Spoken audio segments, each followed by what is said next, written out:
Pinirmahan ko ang mga papeles na wawakasan sa lahat. Sa pagdampi ng dulo ng aking pluma sa papel, naramdaman ko ang lamig nito, ang lamig ng bakal, ang lamig ng isang desisyong matagal kong pinag-isipan. Ngunit hindi ko pinagsisihan. Sa isang pirma lang, ang mansyon na ipinagmamalaki niya ay hindi na sa kanya. Ang kumpanyang minana pa niya sa kanyang ama ay wala na sa kanyang mga kamay.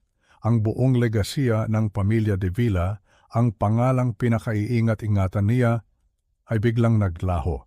Tuluyan kong kinansela ang sangla ng bahay niya, ang bahay kung saan niya pinalayas ang sarili kong anak at apo. Ginawa ko ito dahil may mga bagay na hindi nabibili ng pera at may mga kasalanan na kailangang pagbayaran. Ang lahat ng ito ay nagsimula sa isang tawag sa telepono. Isang tawag na sumira sa 10 taon kong pananahimik. Nasa Laguna ako noon sa aking maliit na bahay sa tabi ng lawa. Ang aking lumang Tamaraw FX ay nakaparada sa labas at ang simoy ng hangin ay presko. Payapa ang lahat. Payapa hanggang sa tumunog ang aking lumang Nokia. Isang numero na kilalang kilala ko, ang numero ng aking nag-iisang anak na si Marco. "Bib, bakit anak?" ang sagot ko. Pero hindi ang karaniwang masiglang boses ni Marco ang narinig ko. Ang narinig ko ay ang tunog ng isang lalaking pilit na pinipigilan ang kanyang mga hikbi. Isang tunog na kayang durugin ang puso ng sino mang ama. "Dad," sabi niya, basag ang boses. "Papwede po ba kayong pumunta dito? Sa Luneta Park po? Kailangan ko po kayo." Hindi na ako nagtanong pa. Pinitiwan ko ang aking pamingwit at sa isang iglap, ang kalawangin kong Tamaraw FX ay umarangkada sa daan. Ang bawat kilometro ay parang isang taon. Ang bawat pagliko ay puno ng kaba. Ano ang nangyari sa aking anak? Ang anak kong pinalaki kong maging matatag at may paninindigan. At doon, sa gitna ng luneta, nakita ko sila. Ang tanawing iyon, hinding-hindi mabubura sa isip ko. Si Marco, ang aking matipunong anak, ang aking software engineer, na may magandang sahod, ay nakaupo sa isang bangko na parang isang basahan. Nakayuko, nakatakip ang mukha sa kanyang mga palad. Sa tabi niya ay ang aking apo, si Miguel, 6 na taong gulang. Mahigpit ang yakap sa isang luma at maruming teddy bear. At sa paanan nila, 3 sirang-sirang maleta. Bukas ang isa at nakalabas ang mga damit na parabang isinuka mula sa loob. Ang mga maletang iyon ay hindi basta-basta inimpake. Halatang ibinatulang ang mga iyon palabas. Nilapitan ko sila. At nang mag-angat ng tingin ang aking anak, nakita ko ang kahihiyan sa kanyang mga mata. "Dad, pasensya na po sa abala," sabi niya. Pilit na ngumingiti. Hindi ko siya pinansin. Lumuhod ako sa harap ng aking apo. "Miguel, apo," sabi ko. Pinipilit kong maging kalmado ang aking boses. "Gusto mo bang mamasyal sa bahay ni Lolo?"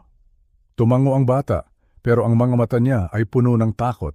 At mula sa kanyang munting bibig, lumabas ang tanong na bumasag sa aking pagkatao. "Lolo," tanong niya, mahirap na po ba tayo?" Isang suntok sa sikmura. Doon na ako napatingin kay Marco, humihingi ng paliwanag, at doon na bumuhos ang lahat ng kanyang sama ng loob. Ikinuwento niya kung paano siya tinawag sa opisina ng kanyang biyenan, ang mayabang na si Ricardo de Villa. Kung paano siya sinisante ng walang dahilan, kung paano siya ipinalakad palabas ng mga security guard na parabang isang kriminal. At ang pinakamasakit, pag-uwi niya sa bahay na pinaghirapan niyang bayaran, hindi na gumagana ang kanyang susi. Nagpalit na ng kandado at nang buksan ng kanyang asawang si Isabel ang pinto, hindi siya pinapasok. Pinili nito ang pera ng kanyang ama kaysa sa asawang pinangakuan niyang mamahalin habang buhay. Walang utang na loob. Yun ang mga salitang paulit-ulit sa isip ko. Pinalaki ko ang aking anak na maging isang mabuting asawa, isang responsableng ama. Ibinigay niya ang lahat para sa pamilyang yon. Isinakripisyo niya ang kanyang oras, ang kanyang pagod, para lang mabigyan sila ng magandang buhay. At ito ang isinukli sa kanya, isang sampal sa mukha. Isang malaking kawalan ng utang na loob, pero hindi pa doon natapos. At pagkatapos, lumabas si Papa Ricardo. Pagpapatuloy ni Marco, Nanginginig ang boses sa galit at kahihiyan. Siya mismo ang sumipa sa mga maleta pababa ng hagdanan sa harap ng maraming tao. At sinabi niya kay Miguel na sumama na lang daw sa akin dahil hindi na raw niya kailangan ng isang apo na galing sa mahinang dugo. Doon, gumuho ang mundo ko. Mahinang dugo. 2 salita.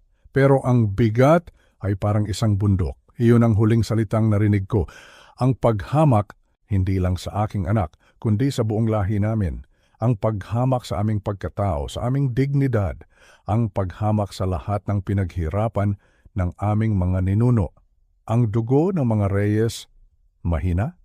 Ang dugo na dumaloy sa mga magsasaka, sa mga guro, sa mga manggagawang buong buhay na nagbanat ng buto ng may dangal. Ang dugong iyon na siyang nagbigay sa akin ng lakas upang itayo ang isang imperyong hindi niya kayang sukatin ay hinamak ng isang taong nabubuhay lamang sa yaman na minana niya, isang taong walang alam sa tunay na kahulugan ng pagsisikap. Tumayo ako. Tumingin ako sa aking umiiyak na anak at sa aking takot na apo. At sa sandaling iyon, ang Eduardo Reyes na kilala nilang isang simpleng mangingisda ay nawala. Ang pumalit sa kanya ay ang taong matagal ko nang ibinaon sa limot, ang taong kinatatakutan sa mundo ng negosyo. At sa aking isipan, isang pangako ang aking binitiwan. Isang pangako ng katarungan, maaaring kinuha niya ang trabaho ng anak ko, maaaring kinuha niya ang bahay nito, maaaring kinuha niya ang asawa nito.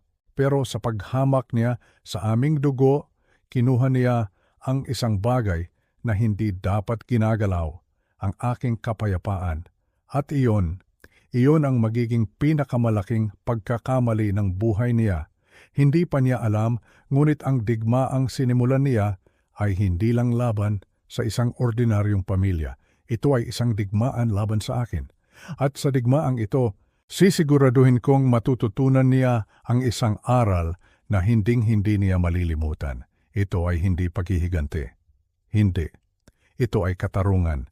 Matitikman niya ang bagsik ng katarungan dahil ang lahat ng ginawa niya ay babalik sa kanya. At iyon ay simula pa lamang. Bago tayo magpatuloy sa kwentong ito, kung kayo po ay naniniwala na ang pamilya, ang pinakamahalagang kayamanan at ang dignidad ay hindi dapat tinatapakan, mangyaring mag-subscribe po kayo sa channel na ito. At sabihin niyo po sa amin sa comment section kung saan po kayo nanonood sa mga sandaling ito. Maraming salamat po. Ang bawat umaga para sa akin ay isang ritual. Bago pa man mamula ang kalangitan sa silangan, ang aking mga paa ay nakatapak na sa malamig at basang buhangin.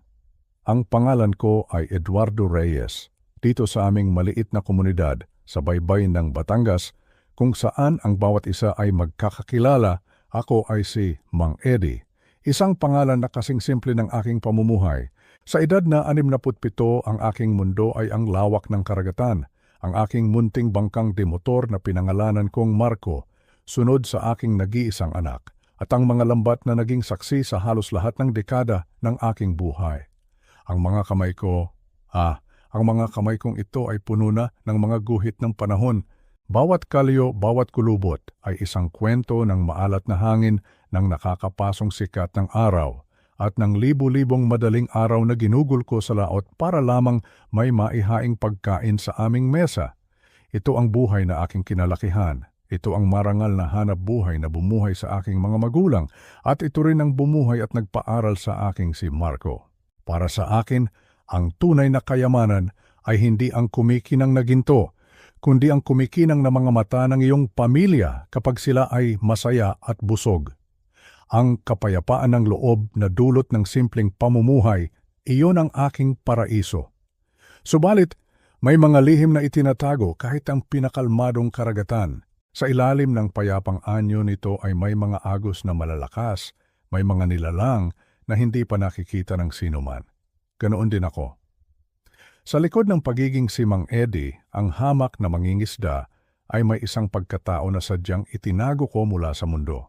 Isang pangalan na bumubulong-bulong lamang sa mga pribadong pagpupulong sa matataas na gusali ng Makati at Bonifacio Global City.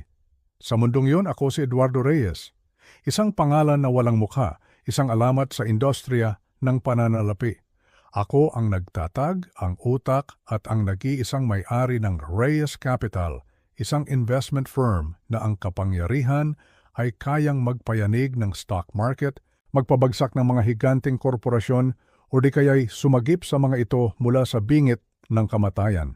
Walang nakakaalam, walang nakakakilala na ang taong nagmamay-ari ng bilyon-bilyong pisong assets ay ang siya ring matandang nakasuot ng luma at punit-punit na kamiseta habang nag-ayos ng kanyang lambat sa dalampasigan.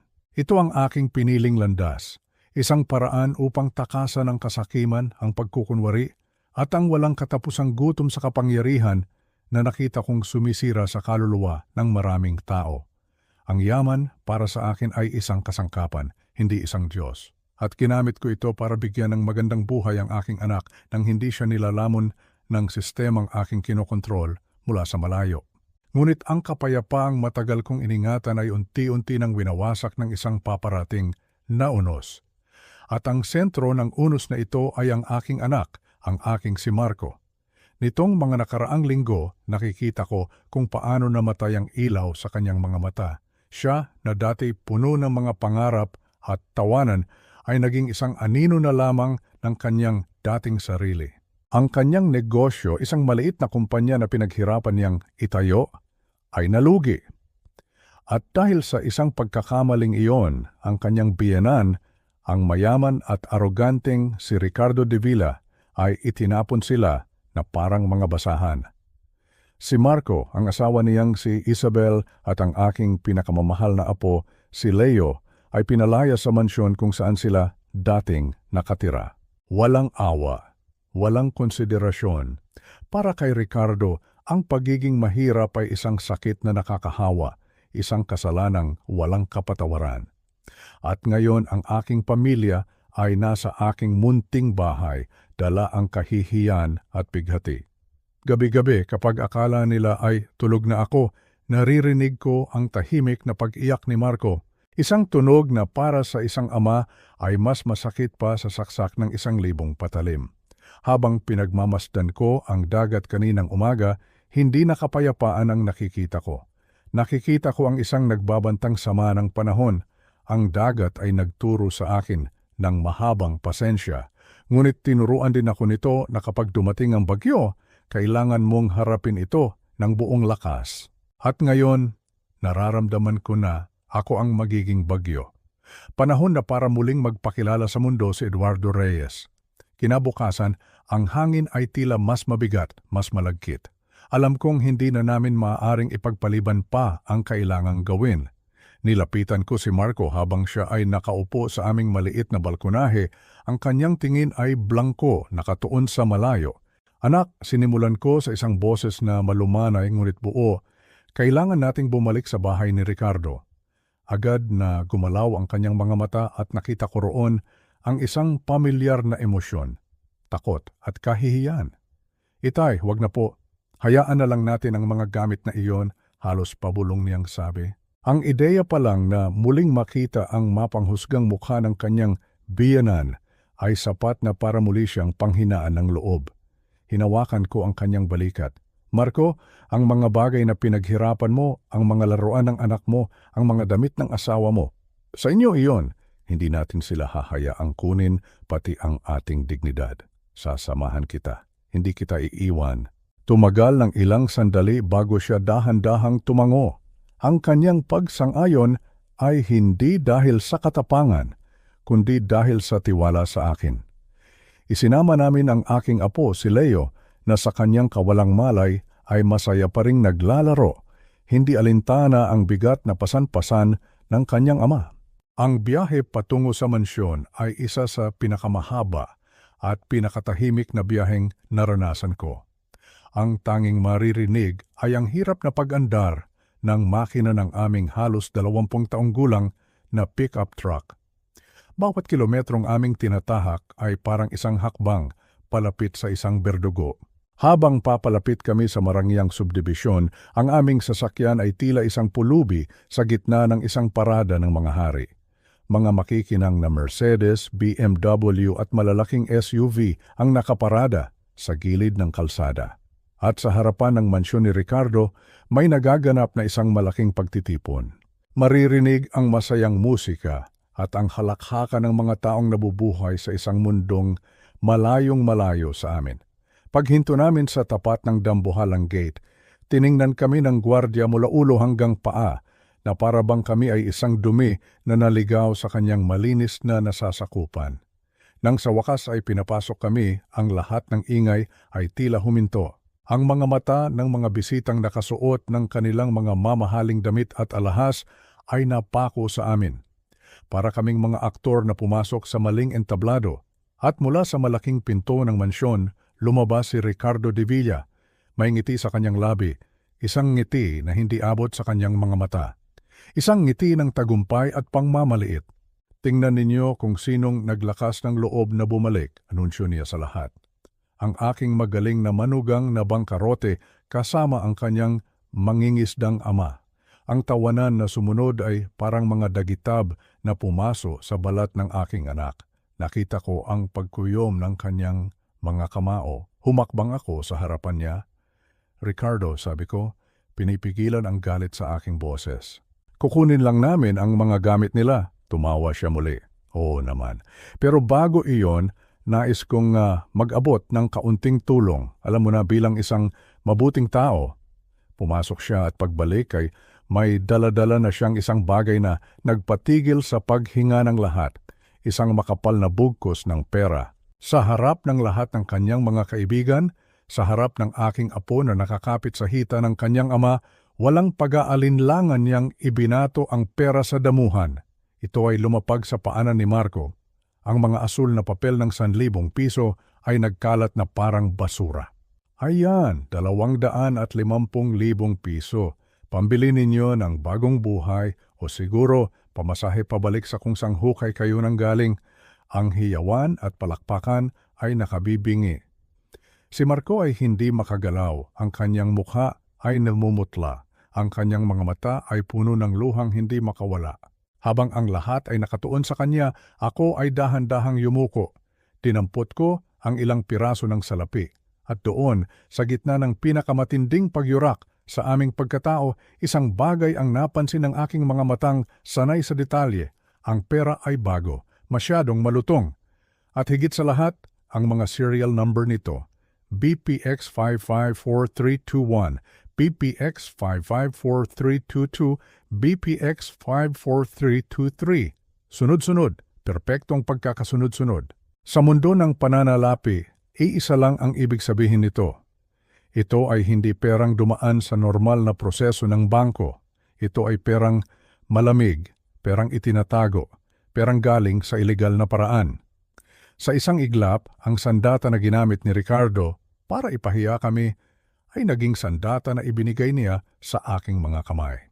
Kumuha ako ng sapat na ebidensya at ibinulsa ito. Tumayo ako at tiningnan siya. Nawala ang kanyang ngiti.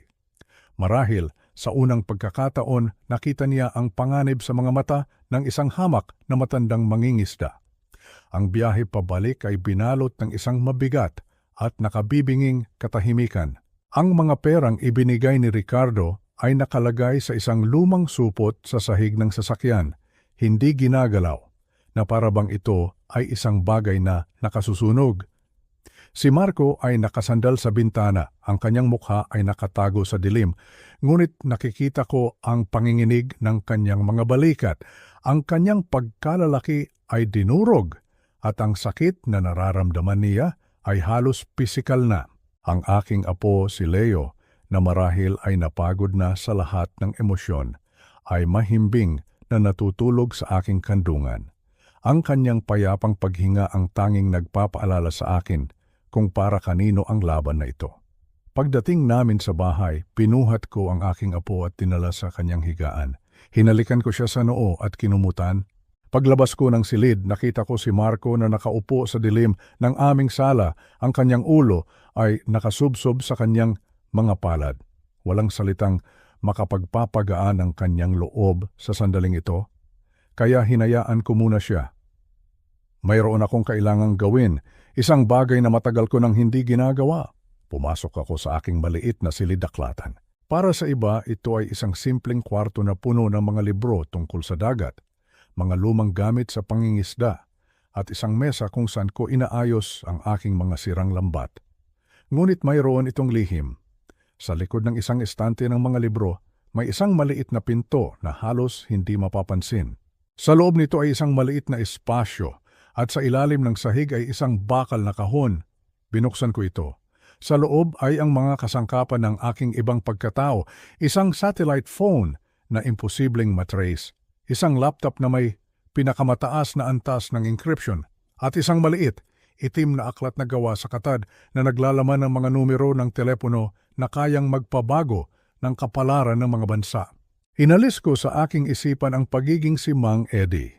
Ang mapagkumbabang mangingisda ay kailangang matulog muna dahil ang gabing ito ay para sa galit at kapangyarihan ni Eduardo Reyes. Nagtimpla ako ng isang tasang mainit na kape at naupo sa aking mesa. Hinintay ko ang pagsapit ng hating gabi. Ito ang oras kung kailan ang mundo ng negosyo ay natutulog, ngunit ang tunay na kapangyarihan ay gising na gising. Dinampot ko ang malamig at mabigat na satellite phone. Ang bawat numero na aking tinipa ay may katumbas na bilyon-bilyong pisong impluensya. Iisang tao lang ang kailangan kong tawagan. Sa ikalawang ring, sumagot ang isang boses na kalmado at laging handa. Attorney Ramirez. Siya ang aking pinakamatapat na kasama, ang aking abogado at kanang kamay sa loob ng mahigit 30 taon. Isa siya sa ilang nakakaalam ng aking sikreto. Ed, may problema ba? Hindi ka tumatawag sa ganitong oras, sabi niya, at narinig ko ang bahagyang pag-aalala sa kanyang tono. Huminga ako ng malalim. Ramirez, sabi ko, at ang aking boses ay naging matigas na parang yelo. Oras na, ihanda mo ang ghost protocol. Narinig ko ang saglit na pananahimik sa kabilang linya. Alam niya kung ano ang ibig sabihin yon. Ito ang aming scorched earth policy, isang estratehiya na minsan lang naming ginamit laban sa isang taong sumubok na wasakin kami noon. Sino ang target? Tanong niya, at ang kanyang boses ay naging seryoso at walang emosyon. Ricardo de Villa, sagot ko. Gusto kong gawin mo ito ngayong gabi. Bilhin mo ang lahat ng kanyang mga utang, mula sa pinakamalaking bangko hanggang sa pinakamaliit na lending company. Lumipas ang ilang araw. Ang aming bahay ay nanatiling tahimik, ngunit ang katahimikan ngayon ay may halong pag-aabang. Ang mga unang epekto ng aking utos ay nagsisimula ng maramdaman. Nababalitaan ko mula kay Ramirez na si Ricardo de Villa ay nagkakagulo na, sinusubukang alamin kung bakit biglang nag-freeze ang lahat ng kanyang mga pondo. Ngunit habang ang aking plano ay umaandar, ang aking anak na si Marco ay nananatiling bilanggo ng kanyang kalungkutan. At ng isang huwad na pag-asa, madalas ko siyang nakikitang nakatitig sa kanyang telepono, paulit-ulit na binabasa ang isang mensahe na para sa kanya ay isang hibla ng pag-asang kanyang pinanghahawakan. Isang gabi, hindi ko na natiis. Nilapitan ko siya. Itay, tingnan ninyo po, sabi niya sa akin. Ang kanyang mga mata ay may bahagyang kislap. Ipinakita niya sa akin ang mensahe mula kay Isabel. Ang mga salita ay puno ng pagkukunwari. Mga salitang nagsasabing siya ay biktima lamang, na pinipilit lamang siya ng kanyang ama, na ginagawa niya ang lahat para maprotektahan ang kanilang anak na si Leo, na mahal pa rin niya si Marco. Bawat salita ay isang kasinungalingan, isang lason na dahan-dahang pumapatay sa diwa ng aking anak. Nakikita niyo po, Itay? Kailangan lang namin siyang iligtas. Mahal pa rin niya kami. Ang sakit na makita siyang ganoon, isang matalinong lalaki na naging bulag dahil sa pag-ibig. Alam kong ang katotohanan ay sasaksak sa kanya ng malalim, ngunit mas mabuti ng masugatan ng katotohanan kaysa mamatay sa yakap ng kasinungalingan. Kailangan niyang makita. Marco, anak, mag-ayos ka. May ipapakita ako sa iyo, sabi ko sa kanya kinabukasan. Hindi siya nagtanong, marahil ay naramdaman niya ang bigat sa aking boses. Nagmaneho kami patungo sa Maynila, sa isang lugar na hindi pamilyar sa kanya, ang Bonifacio Global City. Ang lugar ng mga mayayaman, ng mga makapangyarihan, ng mga taong tulad ni Ricardo at ni Anton Fortalejo. Iparada ko ang aming lumang sasakyan sa isang madilim na bahagi ng parking lot ng isang nagtataasang gusali. Mula roon, tanaw na tanaw namin ang isang mamahaling restaurant sa kabilang kalye. Isang lugar na ang isang plato ng pagkain ay katumbas na ng isang buwang kita ng isang mangingisda. Bakit po tayo nandito, Itay? Tanong ni Marco. Ang sagot ko ay isang pagturo ng aking daliri. Itinuro ko ang isang mesa sa loob ng restaurant, malapit sa bintanang salamin. At doon nakita niya, nakaupo si Isabel. Ang kanyang buhok ay perpektong nakaayos. Ang kanyang damit ay elegante at ang kanyang tawa ay malaya at totoo. Isang tawang hindi kailanman narinig ni Marco noong sila pa ang magkasama sa gitna ng kanilang mga problema. At ang lalaking kaharap niya, ang dahilan ng kanyang mga ngiti, ay si Anton Fortalejo. Nakita ko kung paano nawala ang hininga ng aking anak. Ang kanyang mga mata ay nanlaki sa hindi paniniwala. Ang kanyang mga kamay ay nagsimulang manginig. Pinanood namin sila sa loob ng ilang minuto na parang isang walang hanggan. Nakita namin kung paano inilapit ni Anton ang kanyang kamay at hinawakan ang kamay ni Isabel. At hindi ito inalis ni Isabel. Sa halip, ngumiti pa siya. At pagkatapos, dumating ang sandaling tuluyang dudurog sa puso ng aking anak. May kinuha si Anton mula sa bulsa ng kanyang mamahaling Amerikana. Isang maliit, kwadradong kahon na nababalutan ng itim na pelos. Dahan-dahan niya itong binuksan at itinapat kay Isabel. Kahit sa aming distansya, nakita namin ang liwanag na kumislap mula sa loob nito ng tamaan ng ilaw. Isang singsing, isang napakalaking diamanteng singsing. Ang reaksyon ni Isabel ay hindi pagkagulat o pag-aatubili. Ito ay purong kagalakan. Ipinakita niya ang kanyang kamay at isinuot ni Anton ng singsing sa kanyang daliri. Ang daliring dati may suot na simpleng wedding ring mula kay Marco. Itinaas ni Isabel ang kanyang kamay, pinagmamasdan ang diamante na kumikinang.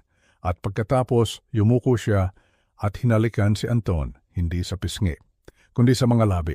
Sa sandaling iyon, narinig ko ang isang tunog mula sa aking anak. Isang tunog ng pagkabali, isang tunog na hindi ko malilimutan kailanman. Ang pag-asa sa kanyang puso ay tuluyan ng namatay. Ang nakita ko sa kanyang mga mata nang lumingon siya sa akin ay hindi na kalungkutan. Ito ay isang bagay na mas malalim, mas madilim. Isang malamig na apoy ng paghihigante. Ang aking anak, ang aking mabait na si Marco, ay nawala na. At sa kanyang lugar, isang bagong tao ang isinilang, isang taong handa ng makipagdigma. Iniwan namin ang Greenbelt, dala ang mapait na alaala ng kataksilang nasaksihan ng aking anak. Ang katahimikan sa loob ng aming Tamaraw FX ay hindi na katahimikan ng kalungkutan. Ito ay katahimikan ng isang paparating na bagyo. Si Marco ay hindi na tumingin sa labas ng bintana. Ang kanyang mga mata ay nakapikit, ngunit alam kong sa loob ng kanyang isipan, isang malaking pagbabago ang nagaganap. Ang lahat ng pagmamahal na inilaan niya para kay Isabel ay unti-unting nagiging abo. At mula sa abong iyon, isang bagong apoy ang nagsisimulang sumiklab, isang apoy ng determinasyon, isang apoy na hindi na muling mamamatay. Minaneho ko ang sasakyan hindi pabalik sa Laguna, kundi papunta sa isang lumang distrito sa Maynila. Isang lugar na puno ng mga makikitid na eskinita at mga gusaling gawa sa ladrilyo na tila ba hinalikan na ng panahon. Ipinasok ko ang sasakyan sa isang eskinita na napapaligiran ng 2 bodega. Ang lugar ay mukhang tagpi-tagpi, amoy alikabok at lumang bakal. Dad, saan po tayo pupunta? Tanong ni Marco. Ang kanyang boses ay nagbabalik na sa dati nitong lakas. Hindi po ito mukhang bilihan ng damit. Mukha po itong bilihan ng mga nakaw na parte ng sasakyan. Ngumiti ako. Magtiwala ka sa akin, anak, sabi ko. Ang tunay na luho ay hindi isinisigaw sa mga billboard. Ito ay ibinubulong lamang sa likod ng mga nakasarang pinto. Bumaba kami at lumakad patungo sa isang mabigat na pinto na gawa sa kahoy na nakabaon sa pader ng isang bodega. Walang pangalan, walang anumang palatandaan, isang maliit na tansong doorbell lamang ang naroon. Pinindot ko ito ng isang beses, Pagkaraan ng ilang sandali, isang maliit na siwang sa pinto ang bumukas at isang pares ng madilim na mata ang sumilip. Ang mga matang iyon ay nanlaki sa pagkakilala at ang pinto ay agad na bumukas. Isang matandang lalaki ang bumungad sa amin. Mayroon siyang puting buhok at isang tape measure na nakasabit sa kanyang leeg. Ang kanyang suot na bestida ay tila ba tinahi ng mga anghel. Tumingin siya sa akin at pagkatapos yumuko siya ng buong paggalang. Isang kilos na ikinagulat ni Marco. "Senyor Reyes," sabi ng matanda, ang kanyang boses ay may malalim na puntong Italyano. "Matagal na panahon na po tayong hindi nagkita. Akala po namin ay nakalimutan na yun na kami." Pumasok kami sa loob. Ang amoy ng mamahaling lana at kahoy na sidar ay sumalubong sa amin. Para kaming pumasok sa ibang siglo. Walang mga rack ng damit. Mga rolyo lamang ng tela ang nakasalansan sa pader at isang malaking salamin sa gitna ng silid. Tiningnan ni Ginoong Giovanni si Marco. Sinusuri siya mula ulo hanggang paa. "Kamukha niyo po siya, senyor. 40 taon na ang nakalipas. Parehong balikat, parehong tindig. Mayroon po akong bagay na bagay sa kanya." Pumasok si Ginoong Giovanni sa likod. Tumingin sa akin si Marco naguguluhan. "Dad, sino po siya? Kumikilos siya na parang kayo ang presidente. Akala ko po ba ay nasa supply chain management lang kayo dati?" Hindi ako kumibo. Isang kalahating katotohanan lang ang sinabi ko. "Marami akong naging negosyo sa Europa noon, Marco. Nagtulungan kami ni Giovanni sa isang mahirap na sitwasyon sa Milan dati. Ang totoo, tinulungan ko siya ngunit hindi sa giyera. Iniligtas ko ang negosyo ng kanyang pamilya mula sa pagkalugi. Ang katapatan ay isang perang hindi nawawala ng halaga." Bumalik si Ginoong Giovanni na may dalang isang suit bag. Binuksan niya ito at ang tela ay tila ba hinihigop ang liwanag. Ito ay isang 3-piece suit na kulay hating gabi, gawa sa pinakamataas na uri ng lana. Ang uri ng tela na ang 1 yarda ay mas mahal pa sa isang buwang sahod ng karamihan. "Isuot mo," sabi ko kay Marco. Pumasok siya sa silid bihisan. Nang lumabas siya ang pagbabago ay hindi lamang sa pananamit. Ito ay pisikal. Tumayo siya sa harap ng salamin at sa isang saglit hindi niya nakilala ang kanyang sarili. Ang suit ay hindi lang basta kasya sa kanya, hinulma nito ang kanyang katawan. Pinalapad nito ang kanyang mga balikat, pinabawas ang kanyang baywang. Nagmukha siyang matangkad, kagalang-galang at makapangyarihan. Hindi na siya ang lalaking sinisante kahapon, mukha na siyang ang taong nagsisisante. Lumapit ako sa likuran niya, tinitingnan ang aming refleksyon. Inayos ko ang buhol ng kanyang kurbatang sutla. "Tinitingnan mo ang sarili mo at iniisip mo kung sino ang lalaking iyan, tama?" sabi ko ng mahina. Tumango si Marco. "Mukha po akong impostor, Dad. Mukha po akong naglalaro ng damit-damitan." Umiling ako, ang aking boses ay matatag. "Hindi. Ang impostor ay ang lalaking pinalayas ni Ricardo. Ang lalaking iyon ay mahina dahil naniwala siyang maliit siya. Ang lalaking iyon ay namatay na sa parke kahapon. Hinaplos ko ang kwelyo ng kanyang Amerikana.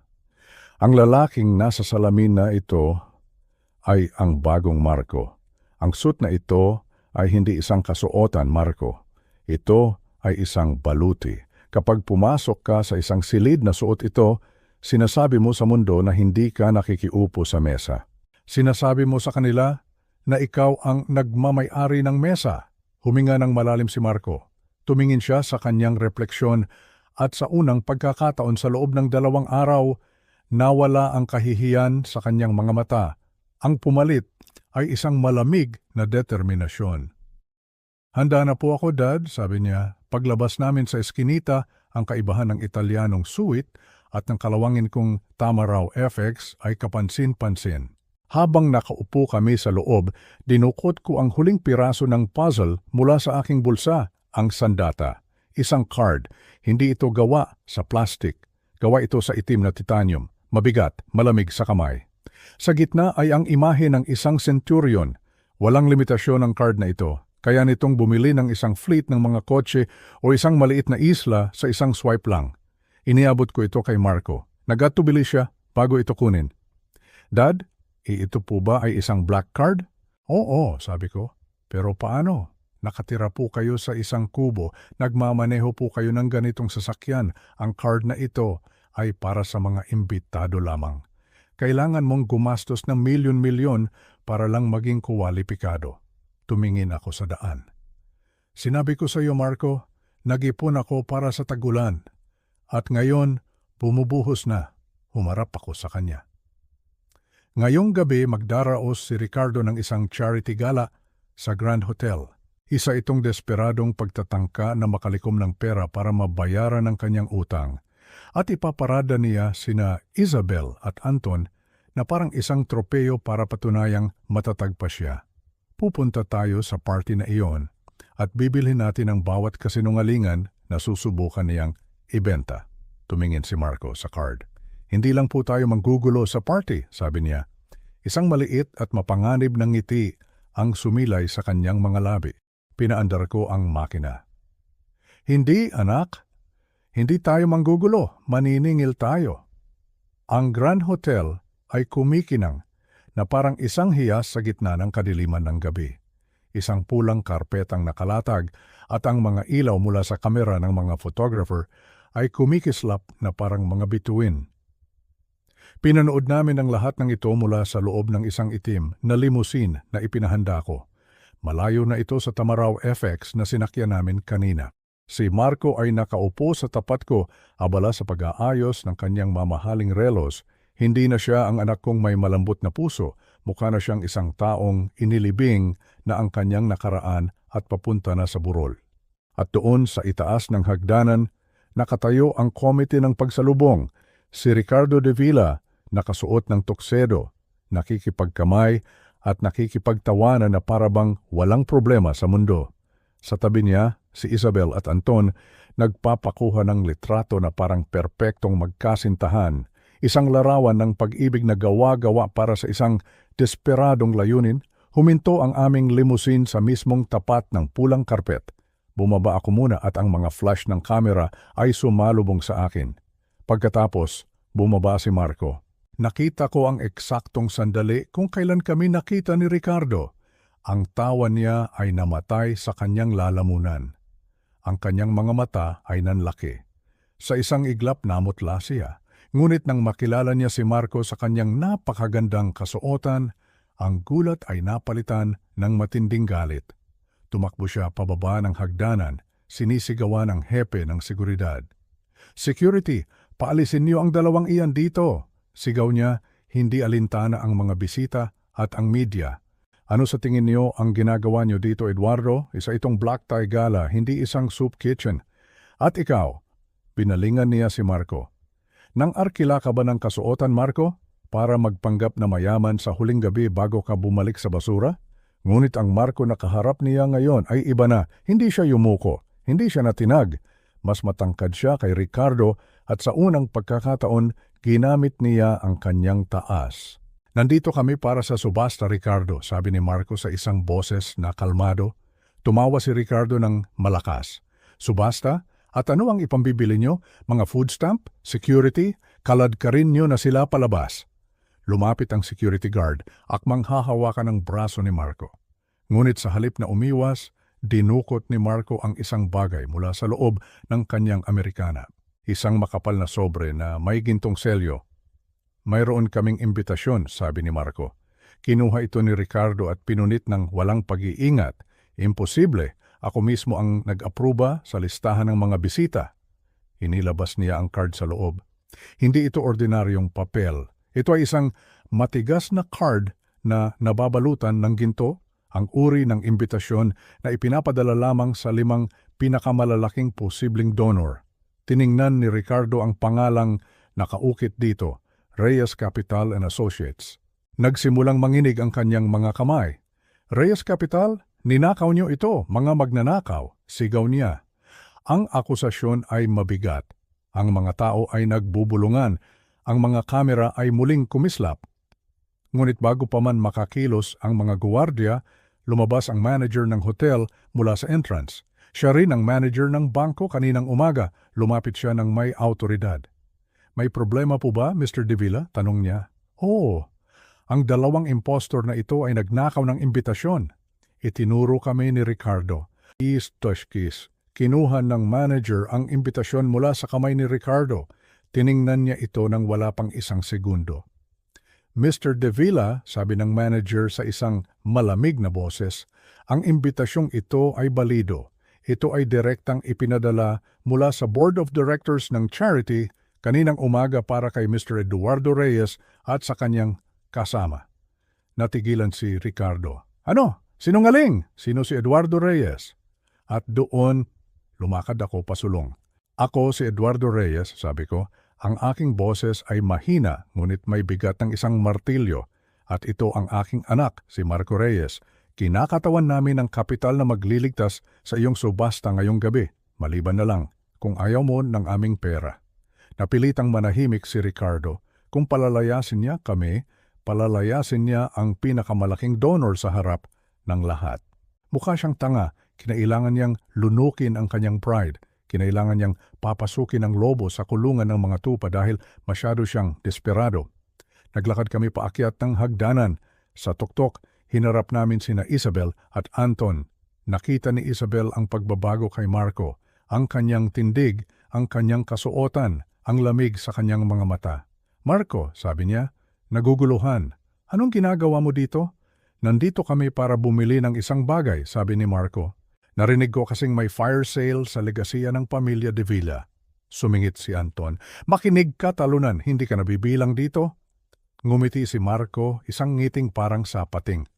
Huwag kang mag-alala sa akin, Anton. Ang dapat mong alalahanin ay ang iyong credit score. Narinig kong nagkaproblema kaninang umaga. Nanigas si Anton. Ang realisasyon na alam ni Marco ang tungkol dito ay tumama sa kanya ng husto. Pumasok kami sa Grand Ballroom. Ang simula ng digmaan ay opisyal nang nagsimula. Ang mga ilaw sa ballroom ay dahan-dahang humina at isang spotlight ang tumutok sa entablado. Umupo kami sa aming mesa sa pinakaharap, ang mesang nakareserba para sa Reyes Capital. Si Ricardo De Villa ay umakyat sa entablado. Pilit na ngumingiti, ngunit kitang-kita sa kanyang mga mata ang takot. Pagkatapos ng ilang paunang salita, dumating na ang pinakahihintay na bahagi ng gabi, ang subasta. Iba't ibang mamahaling bagay ang inilabas, ngunit alam naming lahat na may isang item na pinakamahalaga. At sa wakas, inilabas na ito. Mga ginang at ginoo, inanunsyo ni Ricardo. Nanginginig ang boses. Ito na ang huling item para sa gabing ito. Ito ay hindi lamang isang piraso ng sining, ito ang puso ng pamilya De Villa.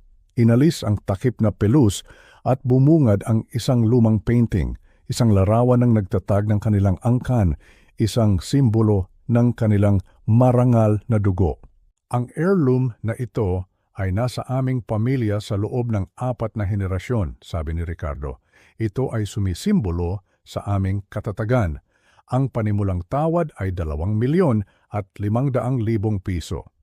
Ito na ang hudyat. Ito ang palabas na matagal na nilang inihanda.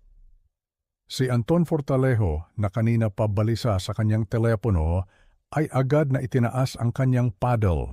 Ito ang kanilang plano. Bibilihin ni Anton ang painting sa napakataas na halaga para magpasok ng pera sa pundasyon ni Ricardo na siyang gagamitin ni Ricardo para bayaran ng bangko. Isang malinis na paraan ng money laundering sa harap ng publiko. 5,000,000, sigaw ni Anton. 10,000,000, 20,000,000, sigaw niya ulit. Pagkatapos ay tumingin siya kay Marco at kumindat. Isang kilos ng purong kayabangan. Ipinapakita niya sa aking anak na kaya niyang bilhin ang kasaysayan ng pamilyang nagtakwil dito. Si Ricardo ay halos maiyak na sa tuwa. Ang 20,000,000 ay sapat na para bigyan siya ng ilang araw na palugit. Going once, sabi ng auctioneer. Going twice. Sinipa ko ng bahagya ang paa ni Marco sa ilalim ng mesa. Hindi siya tumingin sa akin. Dahan-dahan niyang kinuha ang aming paddle. Ang paddle na may numerong 1, itinaas niya ito sa hangin. Napahinto ang auctioneer. May bago pong bidder. Paddle number 1, Sir Mansur. Ano po ang inyong bid? Tumingin si Marco sa buong silid. Ang kanyang mga mata ay malamig at walang emosyon. At pagkatapos, nagsalita siya. Ang kanyang boses ay hindi malakas, ngunit ito ay tumago sa bawat sulok ng ballroom na parang isang talim ng kutsilyo. 50,000,000 piso. Isang nakabibinging katahimikan ang bumalot sa buong lugar. Ang lahat ng ulo ay lumingon sa aming mesa. Ang ngiti sa mukha ni Anton ay biglang naglaho. Si Isabel, na umiinom ng champagne, ay nabulunan. Ngunit ang reaksyon ni Ricardo ang pinakagimbal-gimbal. Hindi siya mukhang masaya. Hindi siya mukhang nagpapasalamat. Mukha siyang galit na galit. Lumakad siya sa gilid ng entablado, nanginginig ang daliri na nakaturo kay Marco.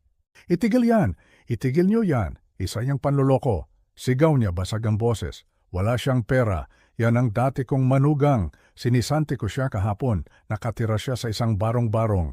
Sinusubukan niyang isabotahe ang aking subasta. Ang mga tao ay nagsimulang magbulungan. Ang mga security guard ay nagsimulang maglakad patungo sa aming mesa. Ngumisi si Ricardo. Akala niya'y nanalo na siya. Ngunit sa halip na matakot, tumayo si Marco. Dahan-dahan niyang isinara ang butones ng kanyang Amerikana.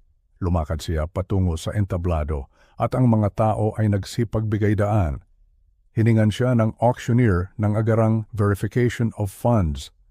Isang taktika para ipahiya siya, ngunit walang bakas ng kahihiyan sa mukha ni Marco. Tinukot niya mula sa kanyang bulsa ang nag-iisang itim na metal card. Ang Centurion card. Itinapat niya ito sa card reader. Isang mahabang tunog ang narinig at isang berdeng ilaw ang umilaw. Approved. Ang bid ay beripikado, sabi ng auctioneer. Ang kanyang boses ay nanginginig sa pagkamangha at takot. Mayroon po tayong bid na 50 milyong piso mula kay Ginoong Reyes. Si Ricardo ay napaatras na parang nasuntok. Si Anton ay bigo sa kanyang telepono. Ang tulong na inaasahan niya ay hindi dumating. Ngunit hindi pa tapos si Marco. Tumingin siya sa auctioneer. Mayroon akong isang condition, sabi niya.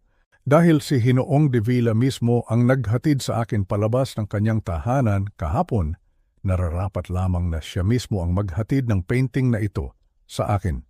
Dito mismo. Itinuro niya ang sahig sa harap ng aming mesa. Kung gusto niya ang 50 milyon, kailangan niyang pagtrabahuhan ito. Isang sampal sa mukha. Isang sampal sa buong pagkatao ni Ricardo. Ngunit wala siyang pagpipilian. Ang pera na iyon ang tanging pag-asa niya. Kaya't sa harap ng daan-daang tao, sa ilalim ng matatalim na tingin ng lipunan, pinuhat ni Ricardo de Villa ang dakilang hari, ang mabigat na simbolo ng kanyang legasiya, at dinala ito na parang isang utusan patungo sa paanan ng lalaking kanyang hinamak. Dala-dala ni Ricardo ang mabigat na gintong kwadro. Ang bawat hakbang niya ay tila 1 milya ang layo. Ang mga mata ng lahat ay nakatuon sa kanya, mga matang puno ng awa, pagkamangha at pangungutya. Ang katahimikan sa ballroom ay mas matindi pa kaysa sa anumang sigaw. Ito ang tunog ng pagbagsak ng isang hari. Nang sa wakas ay makarating siya sa aming mesa, ang pawis ay tumatagaktak sa kanyang noo. Ang kanyang paghinga ay malalim at pagod. Inabot niya ang painting kay Marco, hindi makatingin ng diretso sa mata. Heto na, bulong niya, ang kanyang boses ay puno ng pait. Kunin mo na. Ngunit hindi ito agad kinuha ni Marco. Hinayaan niya si Ricardo na hawakan ito ng mas matagal. Hinayaan niyang maramdaman nito ang bigat. Ang bigat ng kanyang kasaysayan, ang bigat ng kanyang kahihiyan. Salamat Ricardo, sabi ni Marco sa wakas habang kinukuha ang painting. Pagkatapos ay lumingon siya sa isang waiter. Pakidala nito sa basurahan, utos niya, hindi man lang tinitingnan ang sining na nagkakahalaga ng 50 milyon. Hindi kasi ito babagay sa aking dekorasyon. Umupo siya at inayos ang kanyang napkin na parabang walang nangyari. Ang silid ay sumabog sa bulungan, ngunit hindi pa tapos ang lahat. Tumayo si Marco muli, kinuha ang mikropono sa aming mesa. Hindi ko binili ang painting na ito dahil sa sining, sabi niya. Ang kanyang boses ay umalingaw-ngaw sa buong ballroom. Binili ko ito para ipakita sa inyong lahat at lalo na sa iyo Ricardo na ang iyong legasiya, ang iyong kasaysayan, ang iyong pangalan ay mga bilihin lamang. Mga bagay na kaya kong bilhin anumang oras na gustuhin ko. Pagkatapos, sa isang mabilis at marahas na kilos, itinaas ni Marco ang kanyang tuhod at ibinagsak ang painting dito. Ang tunog ng pagkapunit ng lumang canvas ay parang isang putok ng baril. Ang tunog ng pagkabali ng kahoy na kuwadro ay malutong at malakas. Napasigaw ang isang ginang sa harap, ngunit hindi tumigil si Marco. Pinunit niya ang canvas ng paulit-ulit, winawasak ang mukha ng ninuno ng mga De Villa, hanggang sa ang simbolo ng kanilang dugo ay maging mga basahan na lamang. Inihagis niya ang mga piraso ng kahoy at tela sa sahig sa paanan ni Ricardo. Ayan ang iyong legasiya, sabi ni Marco, pinapagpagan ang kanyang mga kamay. Basura, katulad ng pagtrato mo sa aking anak. Ang mukha ni Ricardo ay naging kulay ube sa galit. Nakalimutan na niya ang mga kamera, ang mga investor, ang lahat. Ang tanging nasa isip niya ay ang galit ng isang taong nasira ang ego. Hayop ka? Sigaw niya at sumugod siya kay Marco, handang manuntok. Papatayin kita! Iyon na ang hudyat ko. Tumayo ako at lumakad papunta sa entablado. Umupo ka, Ricardo, sabi ko. Ang aking boses ay hindi malakas, ngunit ito ay may bigat na nagpatigil sa kanya. Tumingin siya sa akin, naguguluhan. Sino ka para utusan ako, matanda? Isa ka lang mangingisda. Ngumiti ako. Lumakad ako papunta sa gitna ng entablado sa ilalim ng spotlight. Tumingin ako sa sound booth sa likod. Attorney Ramirez, sabi ko ng malakas, patayin mo ang mga ilaw at ipakita mo kay Ginoong De Villa ang balita. At ang buong ballroom ay nagdilim. Ang tanging liwanag ay nagmula sa malaking screen sa likod ng entablado. Isang logo ang lumitaw, isang gintong leon na may hawak na susi, ang logo ng Reyes Capital. Isang bulungan ang kumalat sa mga tao. Ang lahat sa silid na iyon ay kilala ang logo na iyon. At pagkatapos, nagbago ang slide. Isang legal na dokumento, isang kontrata. Paglipat ng utang, may utang, De Villa Group at Ricardo De Villa. Bagong nagpautang, Reyes Capital. Halaga, 2 bilyong piso. Status, default. Binasa ni Ricardo ang mga salita. Ang kanyang bibig ay bumuka, ngunit walang tunog na lumabas. Tiningnan niya ang pirma sa ilalim. Eduardo Reyes, Chairman. Dahan-dahan siyang lumingon sa akin. Ang realisasyon ay tumama sa kanya na parang isang kidlat. Ang kanyang mga tuhod ay nanghina. Ikaw, bulong niya, nanginginig sa takot at hindi makapaniwala. Ikaw, si Reyes. Ako si Eduardo Reyes, sabi ko. Ang mikropono ay kumukuha ng bawat salita. At hinamak mo ang aking dugo. Hinamak mo ang aking pamilya. Masyado kang nabulag sa iyong kayabangan kaya hindi mo man lang inalam kung sino ang iyong binabangga. Humarap ako sa mga tao. Ang De Villa Group ay bangkarote na sa loob ng 2 taon at sinisanti niya ang aking anak hindi dahil sa trabaho, kundi dahil kailangan niya ng isang taong masisisi sa kanyang mga krimen. Tumingin ako muli kay Ricardo. Ang deadline na ibinigay sa iyo ng bangko ay hanggang bukas pa ng tanghali. Ngunit ang kontratang pinirmahan mo ay may isang maliit na sugnay, isang immediate acceleration clause, na nagsasabing kung mapapatunayang may pandaraya, ang buong utang ay kailangang bayaran agad-agad. Tiningnan ko ang aking relo.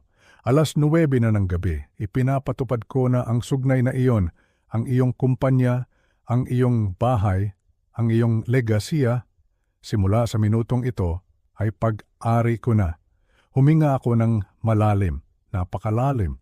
Parang ngayon lang ulit pumasok ang hangin sa aking dibdib pagkatapos ng napakahabang panahon. Nakatayo ako sa gitna ng malawak na bulwagan. Ang mga ilaw sa kisame ay nakakasilaw, pero mas maliwanag ang katotohanang lumabas na sa wakas. Rinig na rinig ko ang sirena, wangwang ng mga sasakyan ng pulis, palapit ng palapit. Dati, ang tunog na iyon ay nagdadala ng kaba sa akin. Pero ngayon, musika ito sa aking pandinig, ito ang tunog ng katarungan. Nakita ko si Ricardo, ang lalaking minsang naghari-harian sa aming buhay, ang lalaking nagpabagsak sa aming pamilya noon. Nakaupo siya sa kanyang mamahaling silya, pero iba na ang kanyang itsura. Wala na ang tikas. Wala na ang yabang. Para siyang isang matandang puno na inaanay sa loob at ngayon ay bigla na lang tumbang preso. Bumukas ang pinto ng malakas. Pumasok ang mga ahente ng NBI. Seryoso ang kanilang mga mukha. May dala silang papel, warrant of arrest. Tiningnan ko si Ricardo. Gusto kong makita ang reaksyon niya. Gusto kong makita kung paano babagsak ang isang higante. Namutla siya.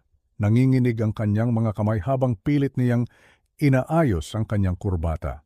Isang kurbatang nagkakahalaga siguro ng ilang libong piso, pero hindi na nito kayang takpan ang leeg ng isang kriminal. Ricardo de Villa, sabi ng opisyal, ang boses ay matigas, walang galang, dahil hindi naman kagalang-galang ang taong kaharap niya. Inaaresto ka namin sa kasong large-scale estafa at pandaraya sa buwis. Hindi nakakibo si Ricardo. Ang imperyo ng de Villa, ang kumpanyang itinayo sa ibabaw ng kasinungalingan, ngayon kumuho na. Naalala ko ang mga balita sa radyo kaninang umaga. Bilyon-bilyong piso, iyon ang nawala. Pera ng mga inosenteng tao, pera ng mga retiradong guro, ng mga OFW na nagpakahirap sa ibang bansa, ng mga simpleng manggagawa. Lahat sila niloko ni Ricardo. Pero tapos na ang maliligayang araw niya. Habang pinupusasan siya ng mga pulis, nagtama ang aming paningin. Wala akong sinabi. Hindi ko kailangang magsalita. Ang mga mata ko na lang ang naghatid ng mensahe.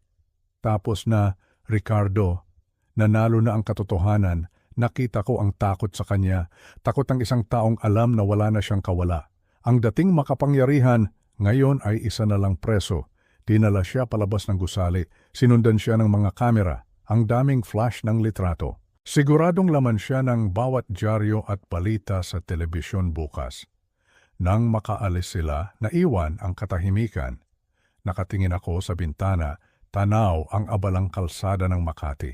Ang daming sasakyan, ang daming tao. Tuloy ang ikot ng mundo kahit may isang imperyong bumagsak. Ganyan naman talaga ang buhay, hindi ba? Bilog ang mundo, minsan nasa itaas ka, minsan nasa ibaba. Ang mahalaga kapag nasa itaas ka, huwag mong kakalimutang lumingon sa pinanggalingan mo at huwag na huwag kang manlalamang ng kapwa. Dahil ang karma, hindi yan yung parusa ng Diyos. Ang karma ay ang simpleng resulta ng mga ginawa mo. At ngayon, inaani na ni Ricardo ang kanyang itinanim. Habang nagmumuni-muni ako, narinig ko ang takong ng sapatos. Mabilis. Tila nagmamadali, lumingon ako. Si Isabel, ang dating asawa ng anak kong si Marco. Ibang-iba na siya sa Isabel na nakilala ko noon. Dati laging ayos ang buhok niya, laging bago ang damit, laging taas noo kung maglakad. Pero ngayon, magulo ang kanyang buhok. Pula ang kanyang mga mata, halatang galing sa walang humpay na pag-iyak. Hinanap ng mga mata niya si Marco. Nakita niya ang anak ko sa isang sulok. Kausap ang aming abogado, patakbo siyang lumapit. Muntik pa siyang madapa. Marco, wawag niya, basag ang boses. Tumigil si Marco sa pakikipag-usap. Dahan-dahan siyang lumingon. Pinanood ko ang aking anak. Kinabahan ako ng kaunti. Kilala ko si Marco. Mabait ang anak ko, masyadong mabait. At ang kabaitan na iyon ang naging kahinaan niya noon kay Isabel. Nag-alala ako na baka lumambot na naman ang puso niya. Lumapit si Isabel at hinawakan ang braso ni Marco. Mahigpit, parang batang takot na maiwan. Marco, patawarin mo ako, hagulgol niya. Hindi ko alam na ganito ang mangyayari. Akala ko tama ang ginawa ko. Marco, bumagsak na ang pamilya namin. Wala na kaming pera. Kukunin ng bangko ang bahay namin. Tulungan mo ako, Marco. Parang awa mo na. Rinig na rinig ko ang bawat salita. Napakasakit pakinggan. Hindi dahil naaawa ako sa kanya, kundi dahil nakikita ko kung gaano kababaw ang pagtingin niya sa anak ko. Lumapit siya, hindi dahil mahal niya si Marco. Lumapit siya dahil kailangan niya ng salbabida. Nalulunod na ang barko ng mga de Villa at si Marco ang nakikita niyang pwedeng kumapit. Tiningnan ko si Marco. Ano ang gagawin mo, anak? Tinanggal ni Marco ang pagkakahawak ni Isabel sa braso niya. Dahan-dahan lang, walang dahas. Pero may diin. Isabel, tawag ni Marco. Ang boses niya ay kalmado, nakakagulat na kalmado, walang galit, walang sigaw. Marco, mahal pa rin kita. Pwede tayong magsimula ulit pagpupumilit ni Isabel. Diba nangako tayo sa isa't isa? Umiling si Marco. Isang beses. Matagal nang napako ang pangakong iyon, Isabel. Ikaw ang sumira, ikaw ang umalis. Pero nagsisisi na ako, sigaw ni Isabel. Lumuhod siya sa sahig, sa harap ng maraming empleyado. Wala na siyang pakialam sa hiya. Desperada na siya. Lumapit ako ng kaunti, handang protektahan ang anak ko kung sakaling magwala ang babaeng ito. Pero itinaas ni Marco ang kamay niya, sinyas na kaya na niya ito. Tumayo ka dyan, utos ni Marco. Mahina pero may autoridad. Tumayo si Isabel, umaasang may pag-asa pa. Wala na akong maitutulong sa iyo, sabi ni Marco. Diretsahan. Ang pera ko, ang kumpanya ko, para ito sa mga taong naniwala sa akin noong wala akong wala. Noong panahong tinalikuran mo ako dahil akala mo talunan ako. Tumulo ang luha ni Isabel. Tuloy-tuloy. Isabel, patuloy ni Marco. Pinatawad na kita, matagal na. Wala nang galit sa puso ko. Pero hindi ibig sabihin noon, babalik tayo sa dati. Ang tiwala, parang salamin yan. Kapag nabasag, pwede mong idikit. Pero makikita at makikita mo pa rin ang lamat. At sa atin, hindi lang lamat ang iniwan mo, dinurog mo. Parang sinampal ng katotohanan si Isabel. Na-realize niya sa sandaling iyon na wala na siyang babalikan. Ang Marco na pwede niyang utus-utusan at lokohin noon ay wala na. Patay na ang dating Marco. Ang kaharap niya ngayon ay isang lalaking buo ang loob at may dignidad. Yumuko si Isabel. Wala na siyang nasabi, tumalikod siya at naglakad palayo. Ang kanyang mga balikat ay bagsak na bagsak. Pinanood namin siyang umalis hanggang sa mawala siya sa paningin namin. Kasabay ng pag-alis niya parang gumaan ang paligid. Lumapit ako kay Marco. Tinapik ko siya sa balikat. Ayos ka lang ba, anak? Tanong ko. Humarap siya sa akin at ngumiti. Isang totoong ngiti. Umabot sa kanyang mga mata. Ayos na ayos, tay, sagot niya. Parang nabunutan ako ng tinik.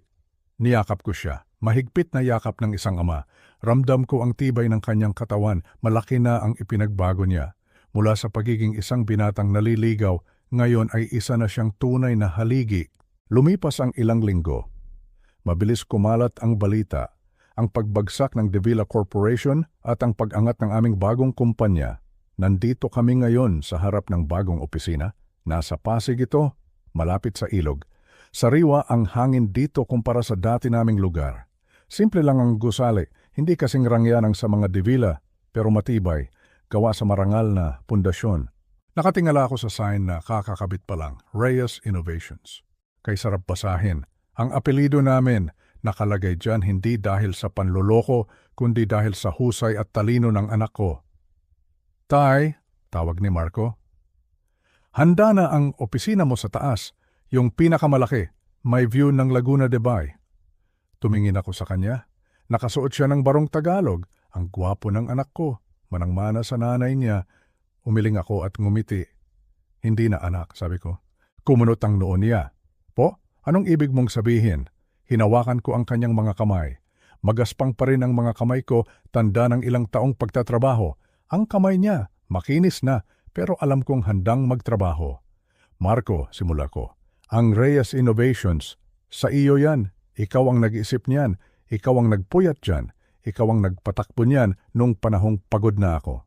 Pero tay, itinayo natin ito ng sabay, pagtutol niya. Oo, at tapos na ang parte ko, paliwanag ko. Nagawa ko na ang tungkulin ko bilang ama. Naipagtanggol ko na ang pangalan natin. Nabalik ko na ang dangal na kinuha nila sa atin. At higit sa lahat, nakita kitang tumayo sa sarili mong mga paa. Natahimik siya, nakikinig. Matanda na ako, Marco. 75 na ako sa susunod na buwan. Ang katawan ko, humihingi na ng pahinga. Ang isip ko, gusto na ng katahimikan. Tumingin ako sa malayo, parang nakikita ko na ang uuwian ko. Gusto ko nang umuwi sa probinsya, anak, sa Batangas. Doon sa lumang bahay ng lolo mo. Gusto kong gumising sa umaga na ang naririnig ko ay tilaok ng manok, hindi busina ng kotse. Gusto kong magkape sa veranda habang pinapanood ang pagsikat ng araw. Gusto kong magtanim ng gulay. Gusto kong maramdaman ang lupa sa mga paa ko. Napangiti si Marco. Naiintindihan niya. Alam kong naiintindihan niya. Paano ang kumpanya? Tanong niya. Kahit alam na niya ang sagot. Kaya mo na yan, sagot ko ng buong tiwala. Ikaw ang CEO, ikaw ang boss. Matalino ka, Marco, at higit sa talino mabuti ang puso mo. Iyan ang sekreto sa negosyo na hindi naintindihan ng mga Davila. Ang negosyo ay hindi lang tungkol sa pera. Ito ay tungkol sa tao, sa tiwala. Huwag mong kakalimutan yan. Opo, tay. Hinding-hindi, pangako niya. Kinuha ko sa bulsa ko ang lumang relos ko. Ginto ito, medyo kupas na, pero gumagana pa rin ng maayos. Ibinigay ito sa akin ng tatay ko noong nagsisimula pa lang ako. Sa iyo na ito, sabi ko sabay abot sa kanya. Tinanggap niya ito ng may paggalang. Isinuot niya sa kanyang pulso, bagay na bagay. Salamat, tay, sa lahat-lahat. Wala yon anak, mahal na mahal kita. Nagyakapan kaming muli. Sa pagkakataong ito ay yakap ng pamamaalam at pagsalubong. Pamamaalam sa aking responsibilidad at pagsalubong sa kanyang bagong yugto.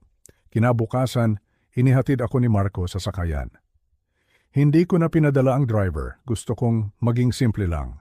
Habang umaandar ang sasakyan palayo sa Maynila, naramdaman ko ang unti-unting pagbigat ng aking talukap. Pero hindi ito pagod na masama. Ito ay pagod ng isang taong nagtagumpay. Nakita ko sa bintana ang pagbabago ng tanawin. Mula sa matataas na gusali, napalitan ito ng mga puno. Ang usok, napalitan ng sariwang hangin. Ang ingay, napalitan ng katahimikan. Nakarating ako sa aming lumang bahay bago lumubog ang araw. Binuksan ko ang pinto. Amoy luma pero amoy tahanan. Inilapag ko ang aking gamit. Nagtimpla ako ng kapeng barako. Mainit, matapang. Umupo ako sa tumba-tumba sa labas ng bahay. Ang langit ay kulay kahel at lila. Napakaganda, wala ng Ricardo, wala ng Isabel, wala ng mga demanda at abogado, wala ng gulo. Ang natitira na lang ay ako, si Eduardo Reyes, isang ama.